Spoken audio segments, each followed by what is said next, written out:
ಮತ್ತೆ ಮರುದಿನ ಅದೇ ಮನುಷ್ಯ ಹಂಗಿರೋದಿಲ್ಲ. ಕ್ಷಣಕ್ಕೂ ಕ್ಷಣಕ್ಕೂ ಮನುಷ್ಯ ಬದಲಿಸ್ತಾ ಹೋಗ್ತಾನ. ಯಾಕಂದ್ರ ಪ್ರಕೃತಿಯ ನಿಯಮ ಅದ, ಪ್ರಕೃತಿ ಇದ್ದಂಗ ಇರೋದಿಲ್ಲ. ಹೊಸ ಮನೆಯದ, ಇದು ಹಿಂಗೆ ಇರ್ತದೇನು? ಇಲ್ಲಲ್ಲ, ಒಂದೇ ವರ್ಷದೊಳಗ ನೋಡಿ ಬಿಳಿ ಇದ್ದ ಗೋಡೆ ಕಪ್ಪಾಗಿರ್ತದ. ಗೋಡೆಗೆ ಸಾವು ಇರುವಾಗ ಮನುಷ್ಯನೇ ಈ ದೇಹಕ್ಕೆ ಇಲ್ಲೇನು? ಗೋಡೆಯೇ ಕಳಚಿ ಬೀಳುವಾಗ ಈ ದೇಹ ಕಳಚಿ ಬೀಳುವುದಿಲ್ಲೇನು? ಅದಕ್ಕ ಸಾಯುವ, ನೋಯುವ, ಸಾಯುವಂತ ದೇಹ, ನೋವನ್ನ ತರುವಂತ ದೇಹ, ಇವುಗಳನ್ನ ತಗೊಂಡು ಪರಮಾತ್ಮನ ಪೂಜಿಸಕ ಸಾಧ್ಯ ಅದೇನು? ಪರಮಾತ್ಮನ ಪೂಜೆಗೆ ಎಂಥದ್ದು ಬೇಕು?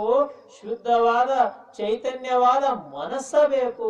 ಆ ಮನಸ್ಸೇ ನಿನ್ನಲ್ಲಿ ಕಲ್ಮಶ ಇದ್ರ ಭಗವಂತನ ಪೂಜೆ ಮಾಡೋದಕ್ಕೆ ಹೆಂಗ ಸಾಧ್ಯ ಅದ?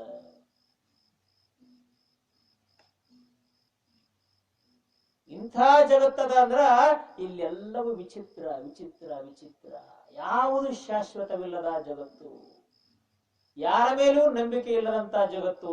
ಯಾಕ? ಪ್ರತಿ ಕ್ಷಣ ಮೋಸವೇ ಮಾಡುವಂತ ಜಗತ್ತು ಅದ. ಹಣ ತಂದಿ, ಹಣ ನಿನ್ನನ್ನ ಯಾರಿಂದ ಮೋಸಗೊಳಿಸ್ತದೋ ಗೊತ್ತಿಲ್ಲ. ಹೊಣ್ಣು ತಂದಿ, ಬಂಗಾರ ತಂದಿ ಮನೆಯೊಳಗ, ಆ ಬಂಗಾರದಿಂದ ಯಾರಿಂದ ಏನ್ ತೊಂದರೆ ಆಗ್ತದೋ ಗೊತ್ತಿಲ್ಲ.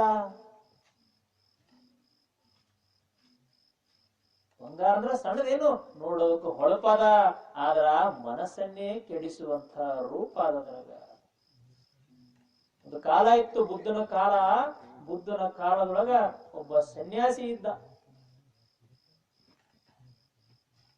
ಆತ ಒಂದು ಗುಡ್ಡದೊಳಗೆ ಹೋದ. ಗುಡ್ಡದೊಳಗೆ ಹೋಗಿ ಅಲ್ಲಿ ಒಂದು ಗುಡಿಯನ್ನು ನೋಡಿದ. ಬುದ್ಧನ ಆಕಾರದ ಮೂರ್ತಿ ಇತ್ತು. ಬುದ್ಧನ ಆಕಾರದ ಮೂರ್ತಿಯನ್ನ ನೋಡಿದ. ಮನಸ್ಸೆಲ್ಲ ಕಲ್ಮಶವಾಗಿತ್ತು. ಜಗತ್ತೇ ಒಂದು ವಿಷದ ರೂಪದಂತೆ ಕಂಡಿದ್ದ ಆ ವ್ಯಕ್ತಿಗೆ ಬುದ್ಧನ ರೂಪನ್ನ ನೋಡಿದ. ಬುದ್ಧನ ಕಣ್ಣುಗಳನ್ನ ನೋಡಿದ. ಮೂರ್ತಿ ಇತ್ತು, ಆ ರೂಪ ಎಷ್ಟು ಚಂದ ಇತ್ತು. ಬುದ್ಧನ ಆ ಕಮಲದಂತ ಮುಖವನ್ನ ನೋಡಿದ. ಆತನಿಗೆ ಏನೋ ಒಂದು ದೊರೆತಂಗಾಯ್ತು, ಏನೋ ಸಿಕ್ತಂಗಾಯ್ತು, ಸುಖ ಒಳದಂಗಾಯ್ತು. ಇನ್ನ ಈ ಜಾಗ ಬಿಟ್ಟು ಹೋಗೋದು ಬೇಡ ಅಂದ. ತತ್ಕ್ಷಣ ಆ ಜಾಗವನ್ನ ಸ್ವಚ್ಛಗೊಳಿಸಿದ. ದಿನ ಬರ್ತಿದ್ದ, 2 ತಾಸು ಅದರ ಮುಂದ ಧ್ಯಾನಸ್ಥನಾಗ್ತಿದ್ದ. ಹೆಂಗಂದ್ರ ಭಗವಂತನ ಆ ಬುದ್ಧನ ಮುಖವನ್ನೇ ನೋಡ್ತಿದ್ದ. ಆ ಬುದ್ಧನ ಮುಖ ಬಿಟ್ಟು ಜಗತ್ತೆಲ್ಲವೂ ಶೂನ್ಯವಾಗಿತ್ತು. ನೋವೆಲ್ಲ ಮರೆತಿತ್ತು. ಆತನ ರೂಪ ಬುದ್ಧನ ರೂಪ. ಜಗತ್ತು ಅಂದ್ರ ಬುದ್ಧನ ರೂಪ. ಪ್ರಪಂಚ ಅಂದ್ರ ಬುದ್ಧನ ರೂಪ. ಹೆಂಡತಿ ಅಂದ್ರ ಬುದ್ಧನ ರೂಪ. ಎಂಥ ಭಕ್ತಿ! ದಿನ ಬರ್ತಿದ್ದ, 2 ತಾಸು ಬುದ್ಧನ ಆ ಮುಖದ ಛೇದೆಯನ್ನು ನೋಡ್ತಿದ್ದ. ಮುಖದೊಳಗಿನ ಕೋಮಲತೆಯನ್ನ ನೋಡ್ತಿದ್ದ. ಜಗತ್ತೇ ಮರೆತು ಕೂಡ್ತಿದ್ದ. 5 ವರ್ಷ 10 ವರ್ಷ ಹೀಗೇ ಮಾಡಿದ.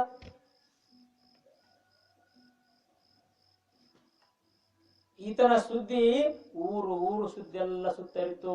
ಎಲ್ಲ ಪ್ರಚಾರ ಆದ. 10 ಹಳ್ಳಿಗೆ ಪ್ರಚಾರ ಆದ. ಯಾರೋ ಒಬ್ಬ ಬುದ್ಧ ಭಿಕ್ಷು ಬುದ್ಧನನ್ನ ಹಂಗ ಧ್ಯಾನ ಮಾಡ್ತಾನಂತ, ಬುದ್ಧನನ್ನ ಹಿಂಗ ಸಾಕ್ಷಾತ್ಕಾರ ಮಾಡ್ತಾನಂತ ಸುದ್ದಿ ಆಯ್ತು. ಸುದ್ದಿ ಆದಾಗ ಮನುಷ್ಯನ ಗುಣ ಏನದ? ಹೋಗೋದದ, ನೋಡೋದದ, ಬರೋದ. ಸುತ್ತ 10 ಹಳ್ಳಿ ಮಂದಿ ಬಂತು. ಆತನನ್ನ ನೋಡೋಕು ಬಂತು. ಹೆಂಗ ಅನಾಥ? ಏನೋ ಒಬ್ಬ ವಿಶೇಷ ಪುರುಷ ಅನಂತ. ಆತನಲ್ಲಿಗೆ ಬಂದ್ರು. ಆತ ಬುದ್ಧನ ಮೂರ್ತಿಯನ್ನ ನೋಡಿ ಧ್ಯಾನಸ್ಥನಾಗಿದ್ದ. 2 ತಾಸು ಯಾರು ಒಳಗ ಬರಲಿಲ್ಲ, ಅಲ್ಲೇ ಕೂತ್ಕೊಂಡಿದ್ರು. ಯಾವಾಗ 2 ತಾಸು ಆಯ್ತಲ್ಲ, ಅವಾಗ ಊರು ಮಂದಿ ಬಂದ್ರು. ಆತನನ್ನ ಮಾತಾಡಿಸ್ತಂತ ಕೂತ್ರು. ಆ ಊರಿನೊಳಗ ಒಬ್ಬ ಶ್ರೀಮಂತ ಇದ್ದ. ಆತ ಬುದ್ಧನ ಮಹಾ ಭಕ್ತ. ಬಂದ ಒಂದು ದೊಡ್ಡ ಸುಡುಕೇಸ್ ತಗೊಂಬಂದ. ಬರಿಗೈಲಿ ಬಂದು ಇವನು ಹತ್ತಿದ್ದಿಲ್ಲ. ಅದು ದೊಡ್ಡ ಸುಡುಕೇಸ್ ತಗೊಂಡ. ಅದರ ಒಳಗ ಹಣ ತುಂಬಿತ್ತು, ಕಂಚಿನ ನಾಣ್ಯಗಳೇ ತುಂಬಿದ್ದು. ತಗೊಂಡು ಬಂದ. ಆ ಬುದ್ಧ ಭಿಕ್ಷು ಇದ್ನಲ್ಲ, ಸನ್ಯಾಸಿ, ಆತನಲ್ಲಿಗೆ ಬಂದ. ಆ ಸುಡುಕೇಸನ್ನ ಕೊಟ್ಟ, ತೆಗೆದುಕೊಳ್ಳಿ ಮಹಾಸಂತರೇ, ಆ ಭಿಕ್ಷುಗಳೇ, ಇದನ್ನ ತೆಗೆದುಕೊಳ್ಳಿ. ಆತ ತೆಗೆದು ನೋಡ್ತಾನ, ಪೆಟ್ಟಿಗೆ ತುಂಬಾ ಕಂಚಿನ ನಾಣ್ಯಗಳು, ಬಂಗಾರದ ನಾಣ್ಯಗಳು. ತಕ್ಷಣ ಅಂದ, ಇದು ನನಗೆ ಬೇಡ, ಇದು ನನಗೆ ಬೇಡ. ನನಗೆ ಬೇಕಾಗಿದ್ದು ಬುದ್ಧನ ಮುಖ ಒಂದೇ. ಆಗ ಭಕ್ತ ಹೇಳಿದ, ನಾನು ಬುದ್ಧನ ಶಿಷ್ಯನೇ, ಬುದ್ಧನ ಅನುಯಾಯಿಯೇ. ನನಗಾಗಿ, ಆ ಬುದ್ಧನಿಗಾಗಿ ನಾನು ಕೊಡುವ ಸಣ್ಣ ಉಡುಗೊರೆ, ಇದನ್ನು ನಿರಾಕರಿಸಬೇಡಿ, ನೀವು ತೆಗೆದುಕೊಳ್ಳಬೇಡಿ. ಆದ್ರ ಆ ಮೂರ್ತಿ ಏನದಲ್ಲ, ಅದು ಹಳೇದದ, 10 ವರ್ಷ ಹಿಂದದ, ಎಷ್ಟೋ ಶತಮಾನಗಳದ. ಅದಕ್ಕ ಬಂಗಾರದ ಕವಚ ಹೊಡ್ಸದ ಒಂದು ಅವಕಾಶ ಕೊಡ್ರಿ ಅಂತ ಬೇಡ್ಕೊಂಡ.